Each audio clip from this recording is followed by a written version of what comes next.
Hi, I'm Jerry Sparks, president of AG Financial Insurance Solutions, and we've got with us Rich Hammer, renowned attorney and author of Church Law Tax Report. And today we're going to talk about what is child abuse, who do you report it to, and what are the legal risks of not reporting. Rich, what are some of the current stats on the reporting of child abuse? Well, Jerry, it's a very important topic we've selected today because of some of the statistics I'll share here in a moment, and also because of the volume of questions I get on this topic. And just to set the stage here, the most recent statistics, I think for last year, indicate that there were about 3.5 million reports of child abuse in this country. Think about that, 3.5 million reports. And those reports collectively involved over 6 million children. Some of the reports involved more than one child. So 6 million children were involved in those 3.5 million reports. How many of those were for sexual abuse? About 10%. 78% were for neglect. And that's why most abusers are female. It's mothers at home with a minor child, and the child experiences neglect, and it's reported. There's also physical abuse. That's a smaller component.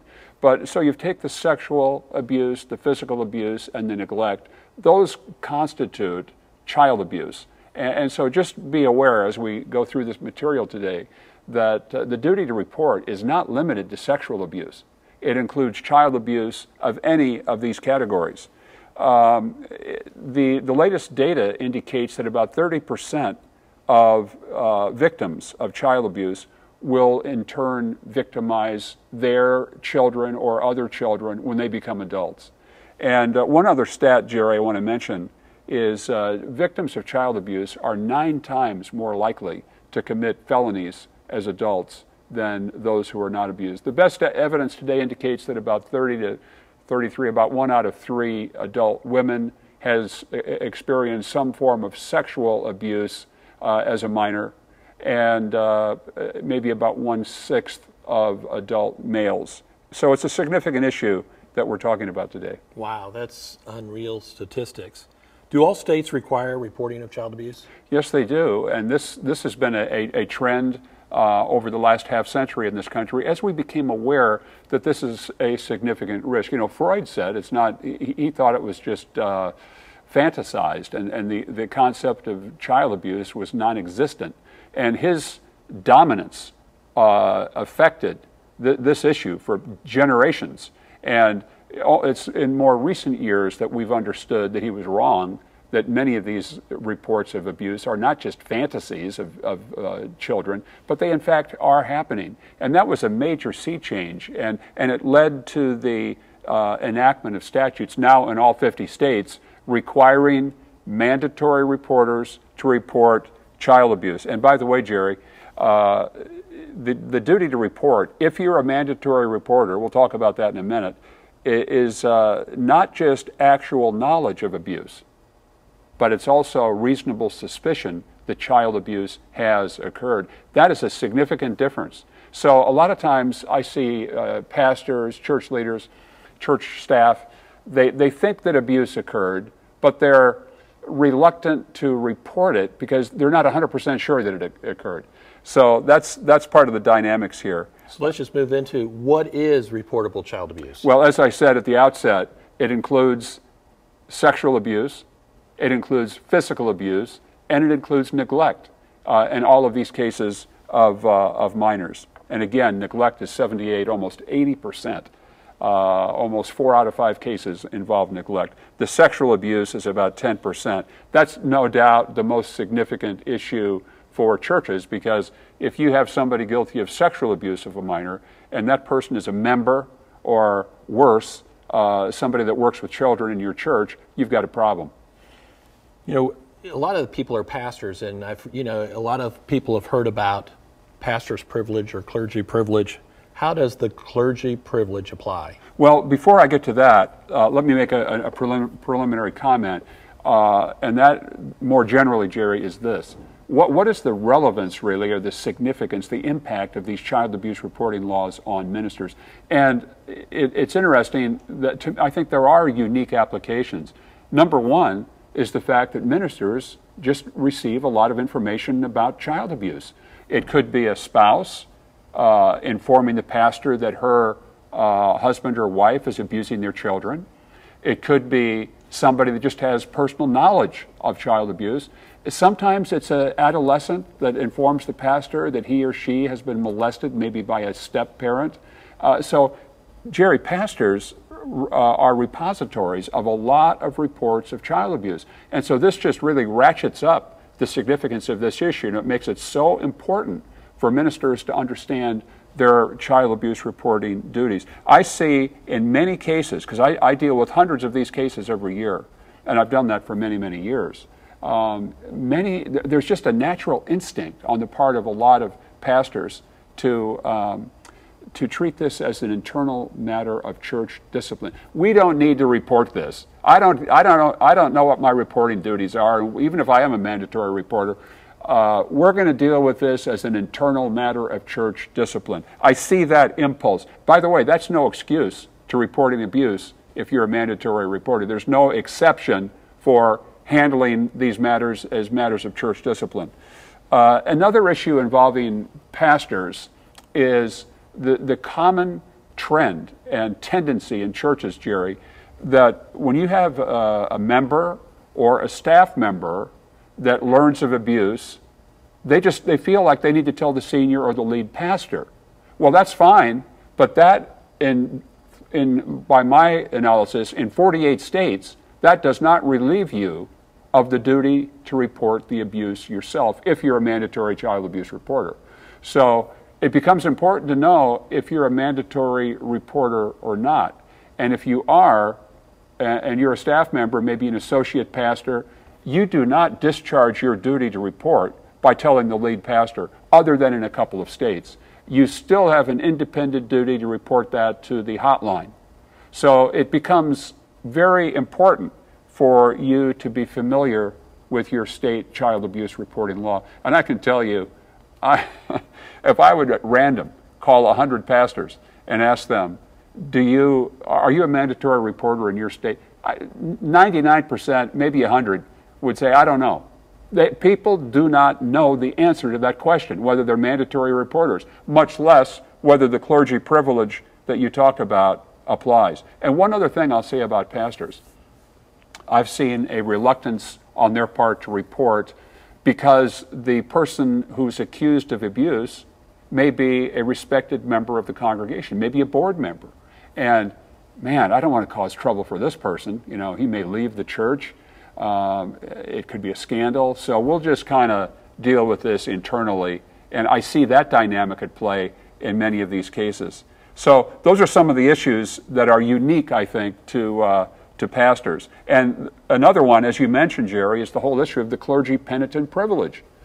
And it is true that a number of states have enacted legislation. In fact, there are 32 states out of 50 that have enacted laws saying that clergy, even if you're a mandatory reporter under our state law, you are excused from the duty to report information that you obtained solely in the course of a privileged conversation. Now, what's a privileged conversation? It's a communication between a pastor and another person who is seeking the pastor out for spiritual counsel in a confidential setting. So if the privilege applies, in 32 states, the pastor is treated as a permissive, not a mandatory reporter. But here's the point I want to make. Are you sure, even if you're in one of those 32 states, that doesn't mean happy days are here again and you don't have to report anything. Whether you should report or not is a very significant and often complex legal question. For example, do you really understand your state's clergy penitent privilege statute? These vary from state to state. In many states, maybe 15 or so, the clergy penitent privilege does not apply if there's a third person present because it's not a confidential communication. Do you have that rule in your state? If you do, the fact that it's a husband and wife, the fact that it's a woman and a friend that come to you and relate information about child abuse, you're not off the hook, because that's not a privileged conversation. Did that person really come to you for spiritual counsel, or was it rather just to report something to you about their spouse or another member of the congregation? So for the clergy privilege to be activated, the person must be seeking out the pastor as a spiritual advisor. And that often is not the case in this context. In some states, the clergy penitent privilege only applies to courtroom testimony or depositions. It doesn't apply to a duty to report child abuse. So those are some of the unique aspects of the clergy penitent privilege. So don't think that just because I'm a minister, well, I've got this privilege, and so even if I'm a mandatory reporter, I don't have to report. By the way, as I said, that is true in 32 states. If the privilege does apply, in other words, you obtain this information concerning child abuse in a privileged conversation, that may not apply. Because when you think about it this way, as a minister, how many of your conversations are truly subject to that privilege? And the fact is, it's a tiny minority. So don't just leap to the conclusion that a particular conversation or the information I received about child abuse was in the context of the clergy penitent privilege, because I would say in many, many instances it's not. But if it truly is, if somebody, like in the classic case, somebody comes to a pastor and confesses to having abused a child, that, I think, is the core of the clergy penitent privilege, especially if no third person is present. By the way, in some states, it doesn't matter if a third person is present, if their presence is in furtherance of the purpose of the conversation or the privilege.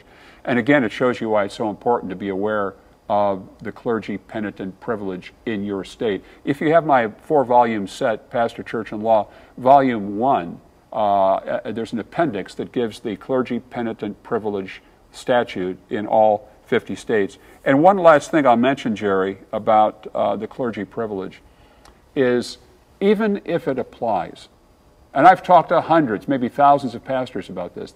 We go through the facts of a case they're presenting to me. We determine if there's reasonable cause to report, which is what triggers the duty to report if you're a mandatory reporter. But do they? Maybe we conclude that the clergy privilege applies, and therefore they're technically not legally required. And you better have a good basis for that, because like I say, it's a complicated question, and reasonable minds can come to different interpretations. But I often apply what I call the sleep test. And what I mean is this. So what if we decide there was a privileged conversation whereby you obtain this information about child abuse? And so legally, under your state law, maybe you're not a mandatory reporter, you're not required to report. But can you sleep at night if you don't report? That's what I call the sleep test. So don't hide behind technicalities. If you have reasonable basis to believe a minor is being abused, especially sexually abused, in my opinion, legal duty or not, there's a moral or ethical duty to report this. And that's a very important point. Apply the sleep test. And that's why, Jerry, I can say in handling these cases for many, many, many years, thousands of times, I have never said to a single pastor not to report a case of child abuse. The fact that you're calling me about it indicates you have suspicion, reasonable suspicion, that abuse has occurred. And incidentally, we're going to come to this later, of why pastors don't report. But back to you. Okay, so let's just say there is reasonable doubt that there may have been some form of child abuse. Who actually do they report it to? Well, I would say that if you're an associate pastor or non-clergy staff member at a church and you find out about it, or a volunteer worker or just a member, there's this culture in churches that you report it to the senior pastor. And you think that discharges your responsibility. As I said before, that's true in, I think, 2 states. But in the vast majority of states, reporting to the lead pastor of your church does not even if you're required to do that, doesn't relieve you of your personal, criminal, and potentially civil liability for failing to report if you're a mandatory reporter under state law. And by the way, the definition of a mandatory reporter of child abuse is expanding over the years. And more states are embracing the idea that everybody is a mandatory reporter. Historically, what the states did was listed a bunch of vocations. Like in my state of Missouri, there's like 50 occupations that are listed as mandatory reporters. You read through that list and you're thinking, who are we leaving out here? When the list gets sufficiently long, some states just forget it and say, we'll just say everybody is a mandatory reporter. That's a very common definition. But the fact is, you need to know if you're a mandatory reporter. And if you are, you don't discharge your duty in most states by telling the lead pastor. That's not to say that you can't tell the lead pastor, but it doesn't get you off the hook of civil and criminal liability for not reporting. Now, and here's another problem that happens when you tell the lead pastor. In some cases, I've seen this happen. The lead pastor will do anything to tell you not to report because of relationship. Maybe this is a board member you're talking about that's abused a child. And so the pastor will try to protect or defend that person and restrain that church staff member or volunteer from reporting the abuse. Other than that, your duty to report is to the child abuse hotline in your state. In some states, you're allowed to report to law enforcement. And that's very helpful in some churches in close cases where you have a law enforcement person in your congregation. Maybe works for the local police or sheriff's department. You actually are able to inform that person. That's not true in all states, and it's probably a minority of states, but it's a sizable minority. And so again, it shows you why it's important to know what your state law says about that. Rich, we've got a question here, and I just figured this is a good time because actually it has to do with children's workers. It says, at what age should children workers not help a child in a restroom concerning wiping, pulling up pants, pull-ups, etc.? I am uncomfortable with workers going into a bathroom stall with a child, even with preschoolers. Well, I think the important point there is you have to have the two-adult rule in operation when you're dealing with infants. They can't explain what happened to them if there's suspicious marks on their body. So it's incumbent upon a church to be sure that you have the two-adult rule in operation. I guess you could say, well, what about a mother and her teenage daughter? That's probably okay. The best thing would be two adults. I know that takes them away from supervision of the rest of the group, but that is a weak link in any church, is how you handle diaper changing. And you just have to staff up to be sure that you have adequate supervision of the group, and I recommend two adults changing the diapers. Now, one of them may just be observing and may be able to supervise at the same time. Depends on the architectural layout of the church nursery. A number of considerations go into that, but that would be my response to that. Yeah, my wife and I worked in the nursery for several years, and although now we do not let men change diapers, at that time my wife said she changed enough diapers that she made me change most of the diapers. And I will tell you that she was always present while we were changing diapers. If they went into the restroom by themselves, okay, and they could do it by themselves, you could leave the door open just a little bit, and when they're done, you can help them do whatever you need to do. But once they're old enough to go in there by themselves, I say let them go in there if they're comfortable with that. But again, having two adults present at all times is very important. Okay, let's get into why don't ministers often report a claim of child abuse? Well, I think there's a number of reasons that I've observed over the years of why ministers decide they're not going to report child abuse that's been presented to them, usually in some type of, often in some type of, maybe a counseling session, some type of communication with a member of the church, not necessarily in a counseling setting. Like if somebody comes into a pastor's office and just says, Pastor, I believe that such and such an incident of child abuse has occurred. That's not spiritual counsel. the clergy privilege doesn't apply there. Many courts have said that. When a person just comes in and makes an observation, pastor, I think you need to know this information, that doesn't transform that into a spiritual, confidential counseling session that activates or triggers the clergy penitent privilege. But why do pastors not report? Well, number one is ignorance of the law. They don't know, they have no idea what their duties are under state law to report child abuse. As I said, Jerry, that describes 99 to 100% of all pastors. They have no idea. And hey, listen, I'm sympathetic to them because in the past, these laws changed fairly frequently.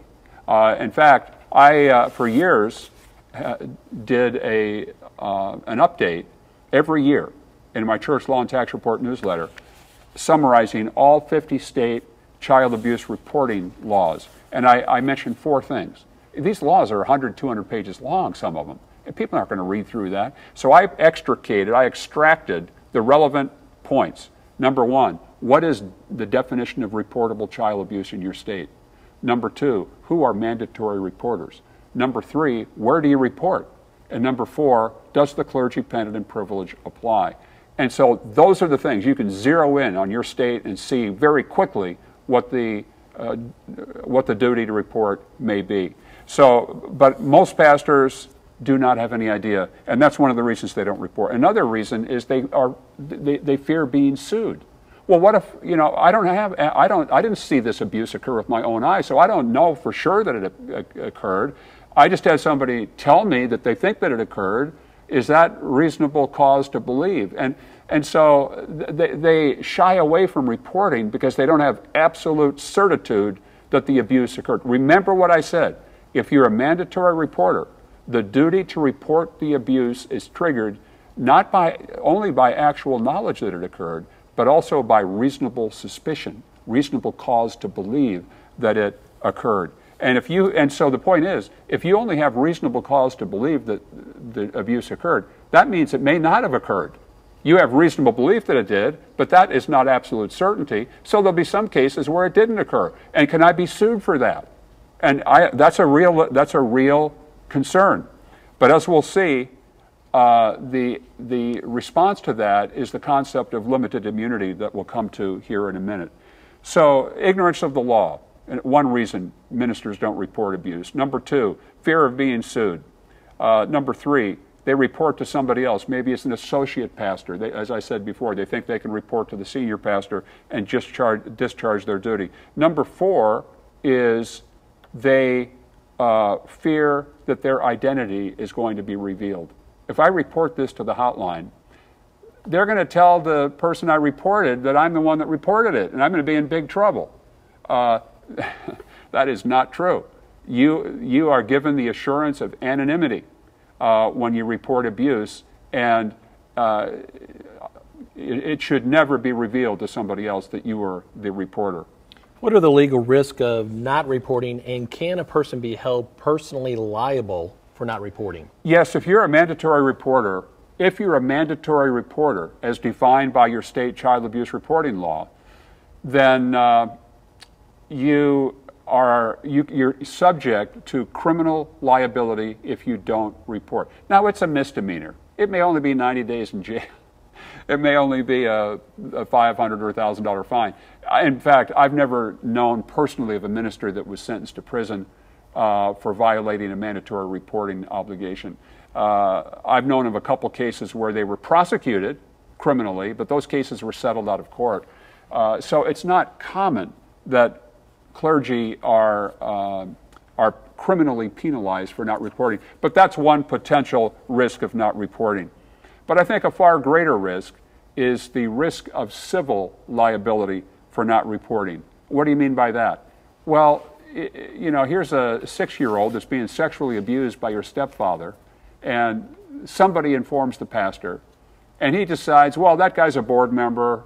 I'm going to, you know, I'll just ask him, you know, Bob, did you abuse your stepdaughter? Oh, of course not, Pastor. Well, okay, I was sure you didn't, but then good. So the pastor doesn't report it, and even though there may well be reasonable cause that has occurred. Now think about that 6-year-old. She grows up, and she finds out, and this abuse continued for years, and the pastor she finds out, knew about it when I was 6 years old and didn't report it. Can she sue the pastor for civil damages in a civil lawsuit for failing to comply with the state child abuse reporting law if he's a mandatory reporter? And that's another basis for liability. And then there's also the potential liability for the church as the pastor's employer for liability because of the pastor's failure to report. I've got a couple more questions for you here. Are pastors required to report even if they're doing counseling? Well, that gets into the clergy privilege that we talked about. And if they're doing counseling, you know, oftentimes that means the clergy penitent privilege will apply to that conversation, which means the pastor may be off the hook if he otherwise is a mandatory reporter under state law. That pastor may become a permissive reporter, meaning there's no criminal liability or civil liability for not reporting. But again, you better be sure that the clergy privilege, in fact, applies, which you don't want to make just a flippant assumption. But Jerry, let me back up and make one other point. There's one risk. We've talked about 3 risks of not reporting: misdemeanor liability, civil liability to the pastor, civil liability to the church. There's one risk we've alluded to that actually is not a risk, and that's the risk of liability for making an unsubstantiated report, or a report that turns out to not be substantiated. It turns out, the last I checked the stats on this, that about 50% of all reports of child abuse are never processed by the state, simply because they're overwhelmed with cases. It's triage. They only do the most significant, most serious ones. So what if you report abuse and it turns out that it's not confirmed? Can you be sued for that? Every state provides mandatory reporters with limited immunity from liability. This is very important. And what that means is you cannot be liable for reporting abuse, even if it's not substantiated or verified and it's dropped. You can't be liable for that because you're given limited immunity, which means you're given immunity from liability. It's limited because it doesn't apply to malice. So you report your neighbor because their dog's out in the backyard at night waking you up. I'm going to report him as a child abuser. You know, some crazy thing like that. That's malicious. Yes, you can be liable for that. But I've never seen that happen, obviously, in the church context. There are 7 states, Jerry, that have enacted statutes that specifically create a civil cause of action for victims of child abuse if a mandatory reporter knew of the abuse but failed to report. And those are Arkansas, Colorado, Iowa, Michigan, Montana, New York, and Rhode Island. If you're in one of those states, there is a state law that says you can be liable if you're a mandatory reporter and you don't report. Now, there have been a number of cases where the courts have addressed this issue. And there have been 3 or 4 states where the courts have said the same thing. Even if there's no statute, we're going to find you liable if you don't report, or there is civil liability for a mandatory reporter for not reporting, just as a matter of common law, even though there's no statute. But a number of state courts in other states have rejected that theory of liability. We're running a little short on time, so actually, can you give us a template or recommendations on responding to child abuse? A template, okay. Yes, here's kind of a template that I utilize, and it's simply this. Here's the checklist that I go through. Number 1, am I a mandatory or permissive reporter of child abuse? You need to know that. If you're a mandatory reporter, report it. And as I said, ethically, morally, even if you're a permissive reporter, I've never told anyone who's contacted me not to report. Turn it over to the authorities and let them decide what to do. Number 2, if the allegations are true, do they constitute reportable child abuse? Many states, surprisingly, define reportable child abuse very narrowly to be limited to abuse inflicted by a parent, guardian, or caretaker. That doesn't apply to a Sunday school teacher or maybe even a nursery worker in a church. It doesn't apply to a whole host of people. And so you may end up with a case where there's not reportable child abuse. But again, that just means you're a permissive reporter. You can still report if you choose to do so. You're not required to do so. Here's number 3. Do I have reasonable cause to believe that abuse occurred? You don't need actual certainty. Reasonable cause triggers the duty to report. Number 4, does the clergy penitent privilege apply, as we've seen before? Even if it does, that doesn't, again, that's a legal conclusion. Are you absolutely sure? Don't hide behind that unless you're absolutely certain. Probably we would recommend a legal opinion on that if you're not going to report. But even if it does apply, the clergy privilege, and you're not required to report, does that mean you shouldn't report? And as I've tried to emphasize in this presentation, still report. Next, does the alleged abuse involve pedophilic behavior, meaning abuse of a prepubescent child? These people are very promiscuous and predatory and present probably the greatest risk to a church. And these people are going to molest again and absolutely need to be reported. Do I have any risk of civil liability under state law, whether it's a court decision or statute, if I don't report? Should I discuss the abuse with the state agency that handles these cases, of the hotline, before I make the report, and just tell them what the facts that I know? Do I have a reporting duty? Let them tell you, which they'll be happy to do. And then maybe I should persuade the informant, the person who told me about the abuse, to report the abuse as well. And finally, am I allowed to report to law enforcement personnel under state law? Wow, you know, this has been just a tough subject in that a lot of information. It's all different because there's 50 different states. We have different laws in each of those 50 states, but I appreciate your time in presenting that. If you have more questions, feel free to give us a contact. Next month, we're going to be talking about, does your church have a cell phone policy, and the most recent case, texting case that we have, and how that texting case can affect you. We appreciate your time, and we'll see you next month. Thank you.